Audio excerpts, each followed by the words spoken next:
So let's visit how JavaScript handles the scope of variables. In other words, how far can a variable be seen? Can it be seen inside of functions? Do we have functions that are variables are specific only to that function? Let's just jump in and we'll see how that plays out. All right, so we have already been seeing how we create a variable, and we use the word var, variable. We've also heard along the way that you can leave the word var off and you can just define a variable, and I'll kind of elaborate on that in a minute. But for now, well, we're told we're always supposed to put the var in there. Okay, so let's see what the difference would be with and without the var.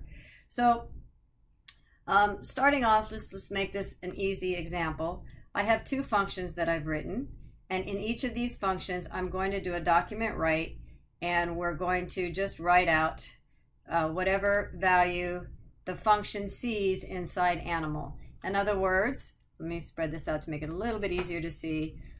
So I'm running function number 1, and function number 1 is going to write the value of animal, and at this point animal is global, meaning that because I've used the word var, anytime I access that animal in any of the functions, all of those functions should be able to see the word horse.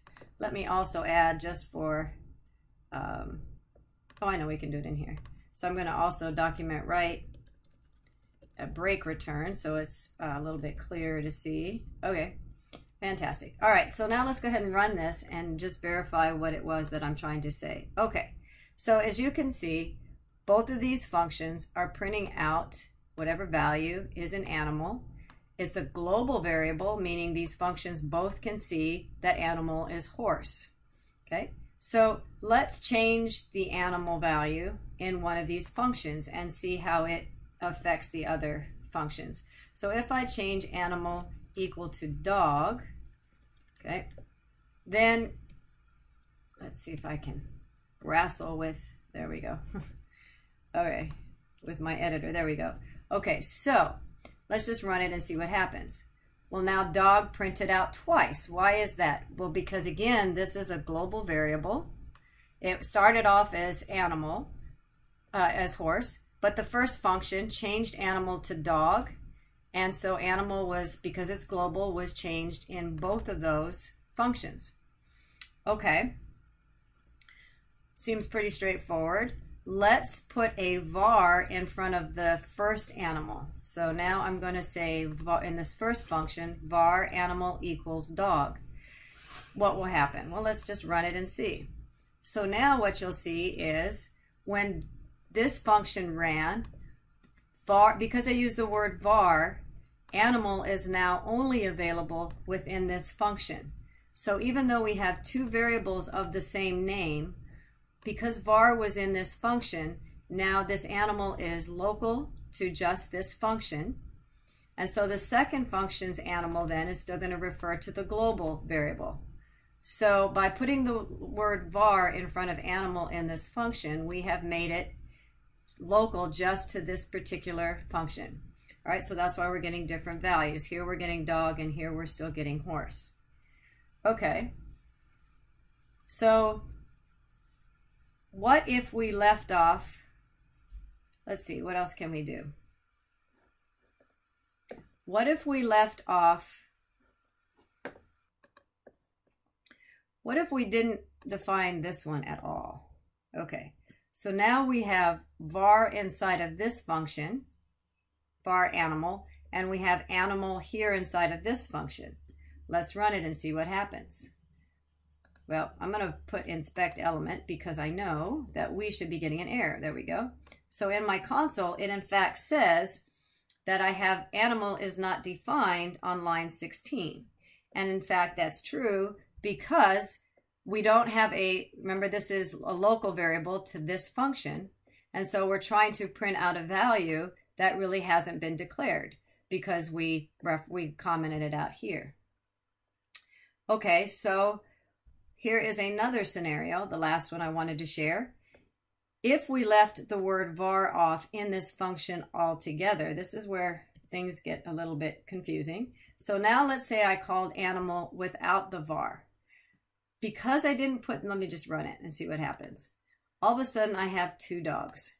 So because I left the word var off of this function, JavaScript is going to see that as global, as if I had declared it here with my var animal. So technically, if I declare a value, a variable without the var, I'm declaring it as variable, as a global variable. So var is making this a global variable because it's on the outside, it's like at the root, if you will. Leaving off the var is also making that a global variable. But leaving the var off inside of a function, it's kind of the same thing. Now this would be a global variable, so as if I had declared it up here, or if I use the var, now I'm making it local just to this function. So the practice is always put the var, that way we're really clear on whether we meant this to be, like if I left this off, sorry, I keep clicking things and making it confusing because I keep thinking of other ideas. Okay, so if I'm back to this and I wanted this to be a global variable, good practice dictates that let's just be clear as programmers that I meant this to be global in the beginning. And so if I want it to be global, good practice says, let's say var appeared to indicate that I meant this to be global from here, as opposed to local var, it indicates I really intended it to be local here.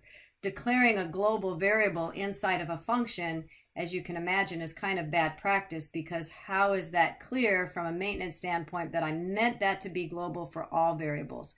So I know that's kind of confusing. There's a lot to understand there, but basically get the concept that var is always good to put in practice. Var at the very beginning of my script is going to make this variable global to all of my functions. If I need a global, a variable local to a function, then I will add the var inside of that function. Otherwise, leaving var out, var out will mean I'm using the global variable. So just practice that. If things aren't coming out the way you expected, then this is a good idea to keep in mind. What exactly is the scope of my variables?